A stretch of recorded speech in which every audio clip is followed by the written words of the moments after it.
were young, a young chemist at DuPont Uh, with two children. That must have been difficult. Who took care of the babies when they were born, after they were born? there was this daycare center down in Wilmington.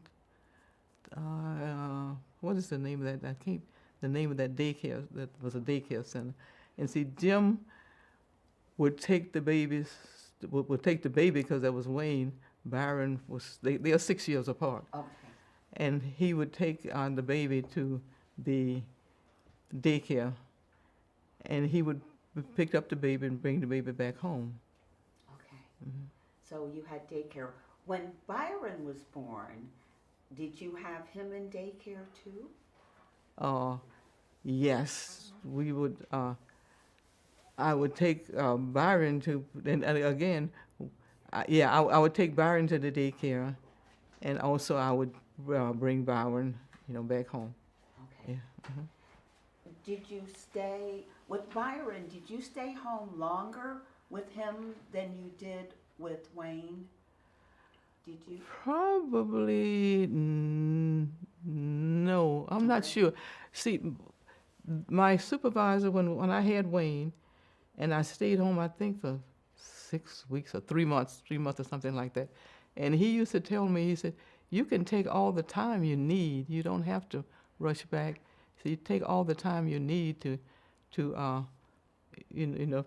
get your baby ready for, to go back."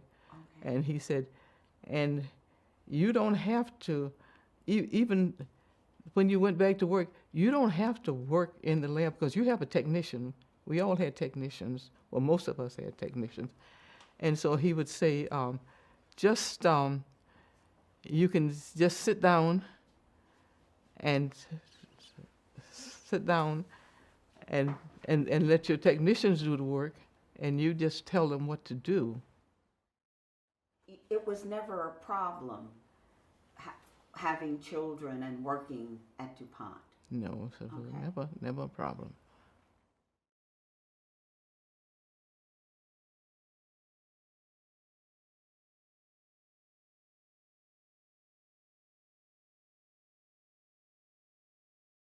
Do you want to talk about how you met your husband? How did I meet my husband? I used to, when I was at DuPont, I used to tutor. There's a community center there where where kids would study at night. And so I used to tutor at night when the kids would go there and work on their homework, and I would go and tutor. So I would go and tutor at night. And my husband, the husband that I met, lived in Washington, D.C. He was from Newport News, Virginia, but he lived in Washington, D.C.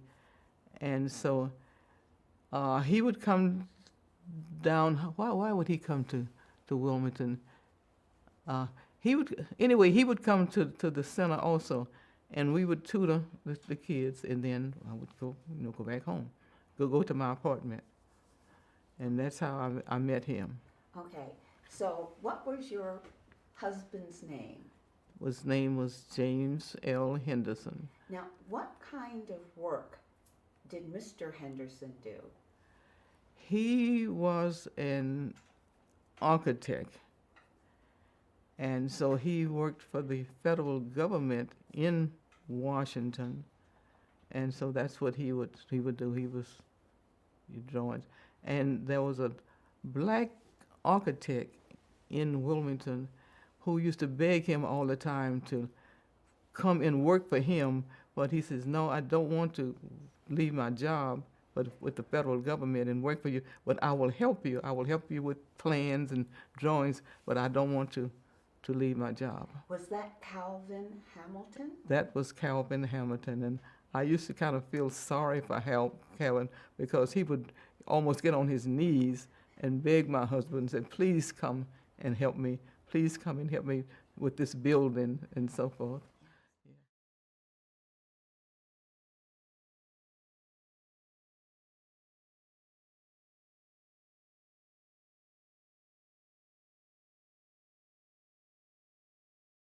Edith Raspberry, and she was a Bales bonds woman. I think she was the only African American Bales bonds woman in the state of Michigan. And so she used to bail people out. And I lived with her for a while, and people used to call, and they would get arrested for something. And they would say, oh, can you bail me out? And she would say, oh, no, or something. And I was thinking, oh, you don't have a heart. You can let this, and they would be in for something like that. So she had a basement full of televisions and anything you could think of that they would have to put up in order for her to bail out. So, and she was married to a man named Ted Raspberry, and he had a baseball team, and they used to play baseball at night. And I lived with her for a while, and so when the baseball game was over at night, they would go out and party more or less, and I would have to bring the money home. They call a strong box. It's a metal box that they put the ticket money in and so forth.